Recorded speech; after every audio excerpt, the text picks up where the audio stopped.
Terve! Se on Pauli Paavilainen itse.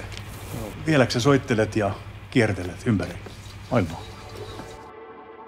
Tuossa vähän aikaa sitten mä olin jotenkin tosi väsynyt ja...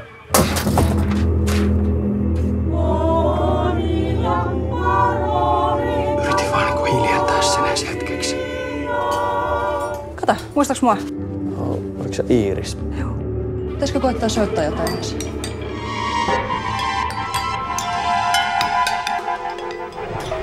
Sori, mä oon tottunut vähän niinku soittaa oikein. Pitäisikö sun sit pikkuhiljaa opetella tekee virheitä? Käy.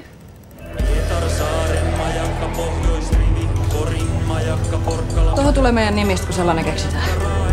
Voisi tietysti tuokin olla. Me ei ole bändi, vaan me ollaan joku puolisotilaallinen äänitaidekollektiivi. Polttakaa vaikka kaikki. Joo, hyvitti tää virhe. Millaista musiikkia te niinku tarkalleen ottaa esittäjiä? Tää on hyökkäys yleisöä vastaan. Sitä ihan oikeastaan tajun, kuinka pahasta mä en ole itteni tuolla. Mikä helvetti sua vaivaa? Mä halusin tehdä jotain sellaista, mitä kukaan ei ole vielä kuullut. Jotain sellaista, millä ihmiskunta ei ole vielä valmis.